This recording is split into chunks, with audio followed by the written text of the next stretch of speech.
পয়গম্বর যখন বুরাকে সওয়ার হবেন হযরত জিবরাইল আর মিকাইল পাশে আছে সফর সঙ্গী। বুরাক নড়াচড়া শুরু করে দিল। সুবহানাল্লাহ। হযরত জিবরাইল বুরাককে ডাক দিয়া বলে, এ বুরাক, তুই কি জানিস এক্ষুনি তোর মধ্যে কি সওয়ার হবে?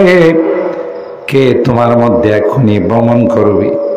বুরাক ডাক দিয়া কয়, সেই জন্যই তো খুশিতে আনন্দে নড়াচড়া শুরু করলাম। আমি জানি আমার মধ্যে বিশ্বের সবচাইতে শ্রেষ্ঠ এবং সেরা মানব এক্ষুনি ভ্রমণ করবে, এই জন্য আমি আনন্দিত। সুবহানাল্লাহ বলে ইয়াদাউ হাফিরাহু ইনদা মুনতাহা তরফি। দৃষ্টি শক্তি যেখানে শেষ এখানে বুরাকে একটা কদম ফেলায়। সুবহানাল্লাহ। তাইলে বুরাকের গতিটা কি ছিল? আপনি আর আমি যখন আসমানের দিকে তাকাই, দেখি না আসমানটা কি আমাদের জমিনের পাশে না 9,30,00,000 মাইল দূরে? তাহলে চোখের দৃষ্টি শক্তির গতি কত বেশি দেখেন। মুহূর্তের মধ্যে আসমানে চলে যায়। বুরাক তার কদম ফলায় যেখানে তার দৃষ্টি শক্তি শেষ। সুবহানাল্লাহ। আল্লাহর হাবিবকে আল্লাহ পাক রব্বুল আলামিন সমস্ত ফেরেশতাদের ইমামতি করাইয়া বাইতুল মুকাদ্দাসে এরপরে নিয়ে গেলেন। এই আসমানগুলো ভ্রমণ করাইলেন। প্রত্যেক আসমানে আল্লাহ তাআলা দুইজন করে নবী রাখছেন। সুবহানাল্লাহ। অভ্যর্থনা দেওয়ার জন্য, স্বাগতম জানানোর জন্য। একটা পর্যায়ে হযরতে জিবরাইল বললেন, ইনদা সিদরাতিল মুনতাহা, last office station.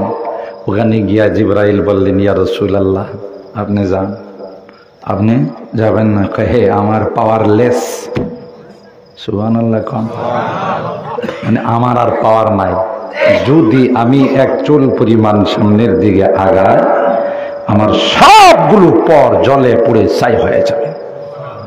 Agar একসারে মুয়ে বাত্তর ফরুগে Tajalli বসুজাত সব ছাই হয়ে যাবে। এটা আপনার মালিকের সাথে, আপনার মাহবুব আর মাসুকের সাথে আপনার একান্ত সাক্ষাৎ। আল্লাহ পাক কি কারণে এই মেরাজ করাইছেন? আমি মেরাজ নিয়ে বিস্তারিত আলোচনা করব না, আপনারা ইমাম খতিবদের কাছ থেকে শুনেন কি কারণে, কখন এবং কি দিছেন। যেহেতু এই বৎসরটা ছিল আমুল হুজন, একদিক দিয়া চাচা চলে গেলেন দুনিয়ার থেকে আবু তালেব, আর একদিক দিয়া ভিতরের আম্মাজান খাদিজাতুল কুবরা রাদিয়াল্লাহু তাআলা আনহা চলে গেলেন। দুইটা প্রোটেকশন ছিল, দুইটা সাহারা ছিল বাহ্যিক। আসল সাহারা তো কার? বলেন আসল সাহারা তো আল্লাহ।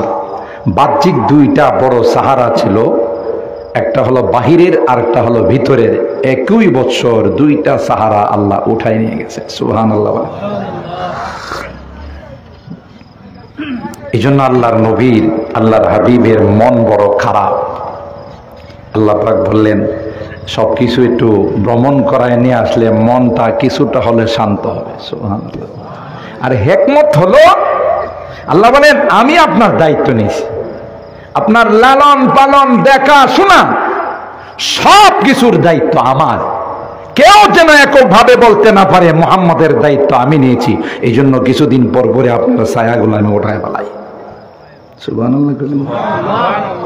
বাবার ছায়া তো পানি নেই, মার পেটে থাকতে চলে গেছে। মা 6 বছর 2 মাস 10 দিনে বাবার কবর জিয়ারত করতে গিয়ে শেষ। কথা কয় না। মাত্র 2 বছর 2 মাস 10 দিন দাদার আয়ত্তে ছিলেন, তাও দাদাকে নিয়ে গেলেন। বুঝেন জীবনীটা কেমন এক কঠিন লাইফ। আল্লাহ পাক স্থায়ী ভাবে কারো দায়িত্ব দেন না। এরপরে চাচা খাদিজাতুল কুবরা, আল্লাহ নবী বলেন, আদাবানি রব্বি ফাআহসানা তা'দীবি ওয়া আল্লামানি রব্বি ফাআহসানা তা'দীবি। আমাকে তো শিক্ষা দিয়েছেন, আমাকে তো তারবিয়ত দিয়েছেন, আমার লালন পালনের দায়িত্ব তো স্বয়ং আমার আল্লাহ নিয়েছেন। সুবহানাল্লাহ।